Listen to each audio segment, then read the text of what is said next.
Hello viewers, welcome back to my channel Caden pattern. বরাবরের মতো আজকে আবার হাজির হয়েছি একটা নতুন টিউটোরিয়াল নিয়ে। আমি যে প্রসিডিওর ভিতরে আছি সেটা হচ্ছে কি স্টার্ট ফ্রম জিরো, অর্থাৎ আপনি জিরো থেকে নিজেকে তৈরি করতে পারবেন। কিছুই যদি এই জগতে না জানেন, প্যাটার্নের জগতে, তাহলে আপনি কি করতে পারবেন? আমার এই টিউটোরিয়ালগুলো দেখে দেখে আপনি নিজেকে একজন প্রফেশনাল ক্যানভাস্টার হিসেবে তৈরি করতে পারবেন। তো আজকে যে আলোচ্য বিষয় সেটা হচ্ছে সাইজ ব্রেক করা। আমরা প্রিন্ট পজিশন করার পরে পজিশন কিভাবে করেছি আমি সেটা আপনাকে দিয়েছি অলরেডি। আপনি আবার যদি আমার চ্যানেলে যান, ধরো আমাদের যে এই টিউটোরিয়াল, এই প্রসিডিউরের যে প্রথম টিউটোরিয়ালটা, এই যে বেসিকটি, একদম 1 নম্বর যে টিউটোরিয়ালটা, সেখানে যাবেন আপনার ক্লাস 1। এটার ভিতরেই কিন্তু লোগো পজিশনে যে দেখছেন আমার থাম্বনেলে দেওয়া আছে লোগো পজিশন, এটা লোগো পজিশন কীভাবে করতে হয় সেটা দেয়া আছে, এবং এগুলোর গ্রেডিংও দেওয়া আছে আমার টিউটোরিয়ালগুলোর ভিতরে, আপনি দেখে নিতে পারেন। তো আমি এইটার সাইজটা ব্রেক, অর্থাৎ আপনি এই গ্রেডিংটা দেওয়ার পরে প্রত্যেক সাইজে নির্ধারিত জায়গায় কিভাবে এই লেখাগুলো লিখতে হয়, যেমন আপনি এখান থেকে পারবেন গ্রেডিং করতে। দেখেন, আপনি এখান থেকে গ্রেডিং করলেন, যেমন আপনি এটার উপর প্রেস করার পরে এখানে আসেন, এখানে আসার পরে আপনি যদি এখানে দেন তাহলে কিন্তু প্রত্যেক সাইজে দেখেন একই রকমভাবে লেখা তৈরি হয়ে গেছে। এখানে আপনি আলাদা ইন্ডিভিজুয়ালি লিখে দিলে আপনার সেটা হয়ে যাবে। আবার এখানেও সেম, এখানে ইন্ডিভিজুয়ালি যদি আপনি লেখেন তাহলে এটা হয়ে যাবে। এখন কথা হচ্ছে, আমি সুইংটা একটু করে দেই, এখানে গ্রেডিংটা আপনি আগে করে নেন। আমি একটু গ্রেডিংটা করে নেই।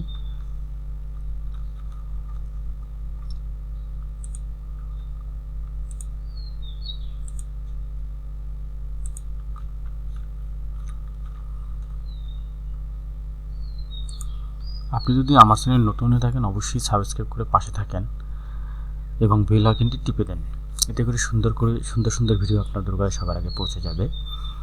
তো এখন দেখেন, আপনার এদিকেও কিন্তু পজিশন থাকে, এদিকেও কি পজিশন থাকে। সেক্ষেত্রে মনে করেন আমি এখানে 5 মিলি গ্রেডিং দিয়ে দেব, মনে করেন থাকে, থাকতে পারে না, এই যে। এখন সেক্ষেত্রে আপনি এই জিনিসগুলো ঠিক করে দেন, কপি করে এগুলো ঠিক করে দেন। আসলে এর আলোচ্য বিষয় হচ্ছে কীভাবে সাইজটা ব্রেক করতে হবে। তবে আমি পুঙ্খানুপুঙ্খভাবে দেখাচ্ছি যাতে করে আপনি এখান থেকে কীভাবে নিজেকে একটা সঠিক সমাধানে নিয়ে আসবেন।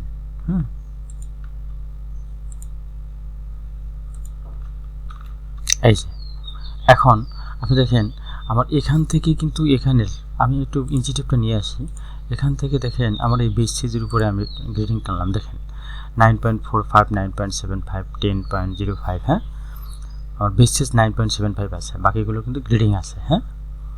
কত মিলি করে? 3 মিলি করে গ্রেডিং হয়তো বা। আচ্ছা, এরপরে এখানে যদি আমরা আসি, দেখেন এখানে আমরা দেখেন 17.92, আমি এখানে 18 দিয়েছি কারণ 1 মিলিও ডিফারেন্স না, একটা ফিগারে নিয়ে আসছি।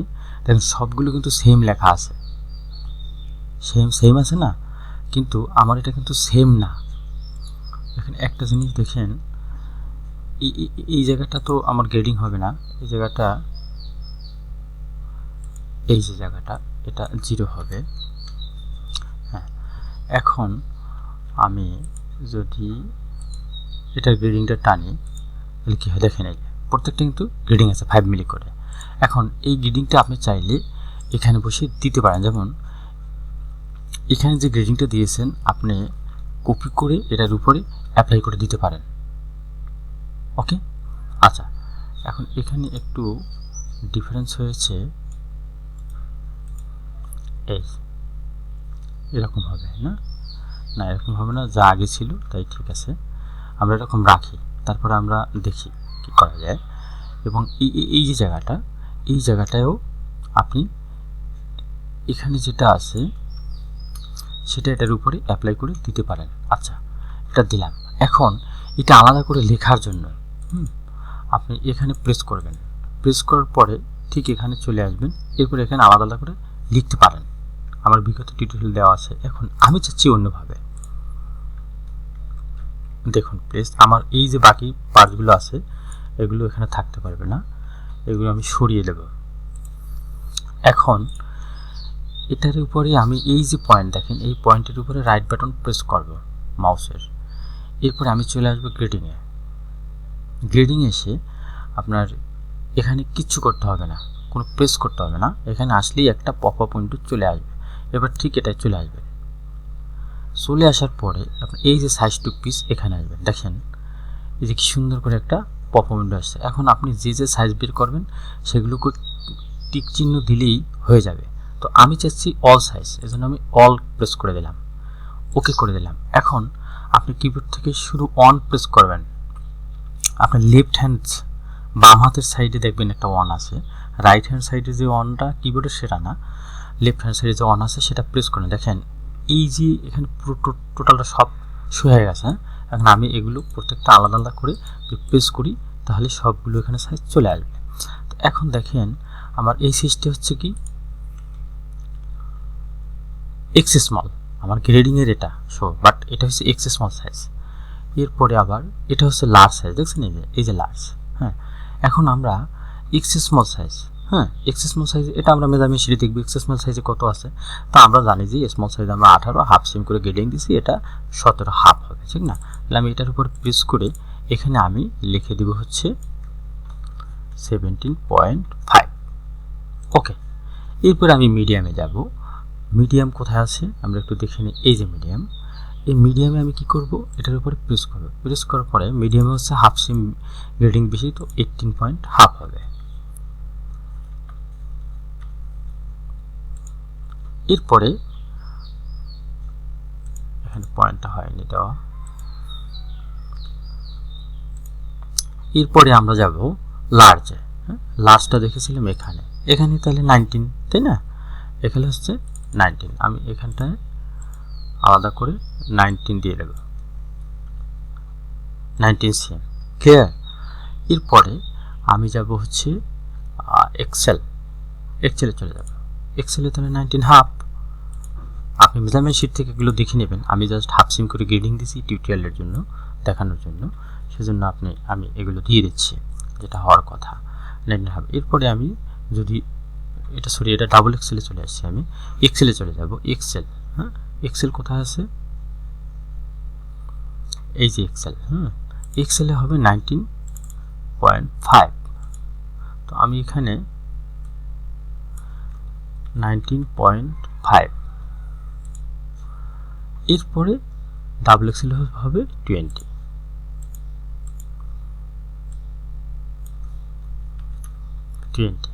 এখন কথা হচ্ছে আপনি বলতে পারেন যে তাহলে এটা তো আমি ওখানে একবারই গ্রেডিং দিতে পারতাম, এটা কেন করলাম? তাই তো, আপনি একটু ধৈর্য সহকারে দেখুন আমি কি বলতে চাচ্ছি। এরপরে আপনাকে যেতে হবে হচ্ছে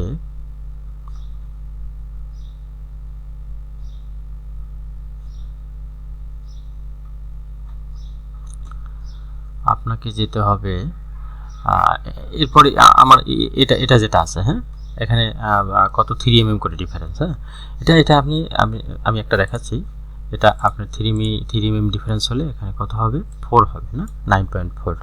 আপনি জাস্ট এভাবে করে নেবেন, আমি একটা দেখিয়ে দিলাম। এখন কথা হচ্ছে যে এইখানের যে এই যে পজিশনটা, হ্যাঁ দেখা গেছে যখন আপনি এই প্যাটার্নটা কাটবে প্লটারে, কাটার পরে দেখা গেছে যত ছোট সাইজ সেগুলো দেখা গেছে আস্তে আস্তে দিকে চলে আসে, মানে এর প্লেসমেন্ট চেঞ্জ হয়ে যায়। এই ইনস্ট্রাকশন সেটা ঠিক থাকে, কিন্তু লেখার প্লেসমেন্টটা থাকে না জায়গা মতো, দাগের ভিতরে চলে যায় বা বাইরে চলে যায়। এই জন্য এইগুলো আপনি আই প্রেস করবেন, আই প্রেস করে সুন্দরভাবে আর এটার সঙ্গে এটা মিলিয়ে দেবেন। তাহলে কি হবে, এটা একদম ওর জায়গায় থাকবে, ও নড়বে না। পুঙ্খানুপুঙ্খভাবে আপনি এই যে দেখছেন এটা অনেক গ্যাপ, হ্যাঁ এটা কিন্তু গ্যাপ হওয়ার কথা না, গ্যাপ হওয়ার কথা বলেন, গ্যাপ হওয়ার কথা না। হ্যাঁ, এটা আমি একদম এটার সঙ্গে মিলিয়ে দেব।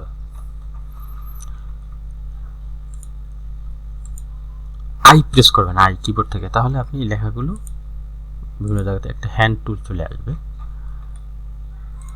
হ্যান্ড টুল কিন্তু আই দিয়ে নিয়ে আসা যায়, আবার স্পেস বার দিয়ে নিয়ে আসা যায়, বাট এটা আনবেন আপনি আই দিয়ে। তো আমরা সেভ দিয়ে নেব। বিষয়টা বুঝতে পেরেছি এখন। তো কীভাবে ইজি ওয়েতে এই কাজগুলো করতে হয় সেটা একমাত্র আপনি ক্যাড অ্যান্ড প্যাটার্ন চ্যানেলেই পাবেন। তো আর দেরি নয়, সাবস্ক্রাইব করে পাশে থাকুন এবং আমার যত টিউটোরিয়াল আছে A to Z আপনি দেখার চেষ্টা করুন। কোনো টাকা লাগবে না আপনার বাহিরে কাজ শেখার জন্য। এখান থেকে আপনি কাজ শিখে নিজেকে একজন প্রফেশনাল ক্যানভাস্টার হিসেবে তৈরি করতে পারবেন। ওকে, এতক্ষণ দেখার জন্য অসংখ্য ধন্যবাদ। আর পরবর্তী ভিডিও দেখার জন্য আমন্ত্রণ রইল, এবং এটা যদি আপনি শেয়ার করে দেন আপনার বন্ধু উপকৃত হতে পারে, তাই শেয়ার করে দিন। আর আপনার কাছে যদি কোনো নির্ধারিত কোনো পিডিএফ থেকে থাকে যেটা টিউটোরিয়াল প্রয়োজন, তাহলে পাঠিয়ে দিন আমার মেইল অ্যাড্রেসে। আমি চেষ্টা করব সুন্দর একটা টিউটোরিয়াল দেওয়ার জন্য। ওকে, থ্যাঙ্কস লট।